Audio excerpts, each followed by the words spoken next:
Sir 2-3 दिनों से यही हो रहा है, शुरुआत बहुत मजबूत होती है, एक यूफोरिया डेवलप होता है और फिर ठंडा पड़ जाता है मार्केट। क्यों? देखिए ठीक है, मतलब ज़रूरी नहीं कि हर रोज़ बाजार दौड़े ही।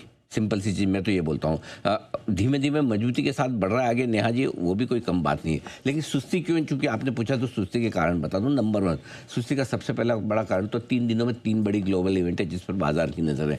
फर्स्ट, आज शाम को 6:15 बजे ट्रंप मोदी की बैठक है। जाहिर सी बात है कि इंपॉर्टेंट है हमारे लिहाज से, भले इम्पैक्ट डायरेक्टली मार्केट पर ना हो लेकिन मार्केट की नज़र है।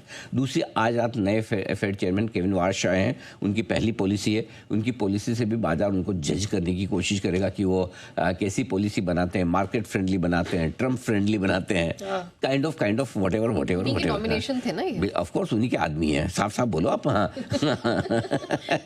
व्हाट नॉमिनेशन, उन्हीं के आदमी, अपना आदमी बिठाया ट्रम्प साहब ने, ऐसे बोला जाता है, ठीक है ना। हाँ, देखो ऐसा है, मेरी बात समझो आप, ट्रम्प को बोलने में क्या हर्ज है, कुछ भी। कौन सा ट्रम्प हमारा चैनल देख रहे हैं, ऐसा है ना। और देख रहे हो तो बहुत अच्छी बात है, ऑप्टिमिस्टिक। देख रहे हो तो बहुत अच्छी बात है। उनको भी लगेगा कोई तो है जो नेहा जी जैसा जो उनके खिलाफ एकदम खुलकर बोलते हैं। तो आइए, तो ये है इम्पोर्टेंट, आज रात फेड चेयरमैन की पॉलिसी है तो उस पॉलिसी का भी असर पड़ेगा। लेकिन सबसे ज़्यादा इंतज़ार परसों होने वाली ईरान अमेरिका के बीच की डील का है। डील होती है नहीं होती, किस फॉर्मेट में होती है, कितनी एक्सेप्टेबल होती है, अमेरिका के लिए कितनी अच्छी, इजराइल, ईरान, हमास वगैरह वगैरह के लिए कितनी अच्छी, सबसे बड़ी बात हमारे आपके लिए और पूरी दुनिया के लिए कितनी अच्छी है। तो बहुत सारी चीज़ें हैं डील, और डील की निटी-ग्रिटी सारी डिटेल्स वो भी देखना होगा। तो मेरा ये मानना है कि बाजार बड़ा डायरेक्शन डील होने के बाद ही लेना चाहिए। लेकिन कई बार होता है कि अब मंदी का बाजार हो ना, तो इवेंट के पहले ही बाजार कमज़ोर होना शुरू कर देता है। भाई हमको पता है बाद में गिरना है, उसके पहले मैं पहले ही गिर जाऊँ। सेम तेज़ी का बाजार है और इसको बढ़ना है तो मान के चलेगा डील तो होनी है, बाद में बढ़ना है मैं पहले ही बढ़ जाऊँ, ये भी एक थॉट प्रोसेस हो सकता है। सो इसलिए वैसे कायदे से देखा जाए तो डील होने के बाद होना चाहिए, लेकिन जब पता है कि डील डन है, अब छोटी मोटी चीज़ें देखिए, अगर इतने दिन लड़े हैं एक दूसरे पे, इतने गोला बारूद मारे हैं, तो सारी की सारी तो एक्सेप्टेंस होने वाली नहीं। आप बोलो मैं मान जाऊँ, मैं बोलूँ आप मान जाओ, ये तो होगा नहीं। कुछ ना कुछ चीज़ें तो ऐसी होगी ना जो अटकी पड़ी। अरे अटकी नहीं पड़ी होती तो कब से डील हो जाती। 50-60 दिन से तो सीज फायर करके बैठे ही है ना भाई, तब भी नहीं हो रहा। सो ये तो रहेगा ही, ये मार्केट को पता है। सो देखते हैं घरेलू बाजार के संकेतों में आइए, ये तो ग्लोबल हो गए तीनों पॉइंट, यहाँ भी मिले जुले संकेत है। एफआईज डीआईज दोनों ही 2 दिन से एकदम वेट एंड वॉच वाले मूड में, न बड़ा खरीद रहे न बड़ा बेच रहे हैं। दिग्गजों में कामकाज तेजी की तरफ है, धीमे धीमे। आज चौथा दिन है मजबूती का। ऐसा खराब क्या है मार्केट में, लेकिन स्पीड कम है, हाँ। जोश कम है, उत्साह उमंग कम है। बढ़ना ही हमें पता है, डायरेक्शन में पता है, उस तरफ जाना है, आराम से जाना है। कौन से हड़बड़ी जल्दी, मतलब अगर मुझे खरीदना है, मेरा व्यू तेजी का है, तो मुझे इस बात की हड़बड़ी नहीं कि 9:15 बजे नहीं लिया तो 3:30 महंगा मिलेगा। तो तेजी तो तब बनती है ना जब आपको लगता हो कि अभी नहीं लिया तो घंटे भर बाद महंगा खरीदना पड़ेगा। वो नहीं हो रहा, तो वो एकदम भाग के खरीदने वाला, कूद के खरीदने वाला माहौल नहीं है, सुस्ती का माहौल है।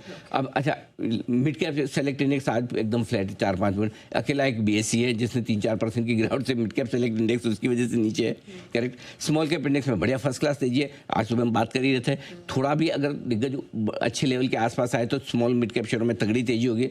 एक्स बीएससी मिड कैप भी अच्छा है, स्मॉल कैप तो बढ़िया है ही, और निफ्टी 2 बड़े अहम लेवल के आसपास है, और उन बड़े लेवल के आसपास आकर थोड़ा रुकना बनता है और रुक भी रहे, और इसीलिए तेजी की रफ्तार थोड़ी धीमी है आज। चलिए, बीएससी पर आपने जिक्र किया, लेकिन मैं थोड़ी देर में आपसे उस पर सवाल करूंगी। सब पहले मुझे लेवल्स बता दीजिए अब निफ्टी बैंक निफ्टी दोनों के। लेवल्स बता देता हूँ मैं आपको। 24,000 के ऊपर टीका रहना सुबह से निफ्टी के लिए एक अच्छा संकेत है। 24,125 के ऊपर बंद होते 8 मई का गैप हम क्लोजिंग बेसिस पे पूरा कर लेंगे, तेजी का संकेत मिल जाएगा। 24,125 चाहिए नहीं जी। पिछली बार हम 16 मई को आके गए थे 24089, 21 मई, वहाँ पर 16 मई था, 21 मई एक बता देता हूँ, 24089 वहाँ पर 26 मई को वहाँ से घूमे थे।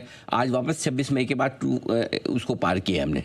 26 मई के बाद आज 24090 मान लो, 24,090 मान लो, आज 24,108 का है ये, करेक्ट। तो 24,125 पूरा होते हमारा गैप पूरा हो जाएगा, गैप कंप्लीटेड। एक तो गैप भरवाना बहुत जरूरी है, और गैप नहीं भरवाना तो अंश है ना, क्या है, सेटिस्फाई नहीं होते हैं। ये अंश के लिए भी गैप भरना जरूरी है। अंश 24,125 के ऊपर बंद होगा फिर तो आप शांत हो जाएंगे, बिल्कुल, तब शांति मिलेगी। देखो इनको शांति तभी मिलेगी। ओके, अब 100 डे में है 24,255, ठीक है। इसके ऊपर बंद होने पर और मजा आएगा, फिर तो बढ़िया, एक एक्स्ट्रा आपके पास कंफर्ट हो गया बढ़ने का। तो 24,000 के ऊपर अच्छा है, 24,125 के ऊपर बहुत अच्छा, और 24,250 के ऊपर ये वाला है सब, बिल्कुल है ना। अब आइए बैंक निफ्टी, 57,800 का गैप तो 15 जून को हम पूरा कर चुके हैं, मंडे को इंट्राडे वाला, इंट्राडे में ही कर दिया 57,800, टच एंड गो हो गया। अब क्लोजिंग वाला गैप पूरा करना बाकी है। अगर आज 57,800 के ऊपर आप बंद करवा दें नेहा जी, तो बड़ी मेहरबानी होगी आपकी, और हम एक बड़ा गैप बैंक निफ्टी पे भी ले लेंगे, बड़ा ब्रेकआउट ले लेंगे, और तब सीधा हमें पहुंचना है कहाँ, जैसे एलन मस्क का वो पहुंचता है स्पेसएक्स 58,375, 58,575, तब तक बीच में मैदान साफ है एकदम, मैदान साफ है, बीच में 58,125 के आसपास छोटी रुकावट है, छोटे मोटे स्टेशन में गिनता नहीं, सीधा एकदम वंदे भारत। हाँ, जब तक बुलेट ट्रेन ना आए तब तक वंदे भारत, ठीक है ना।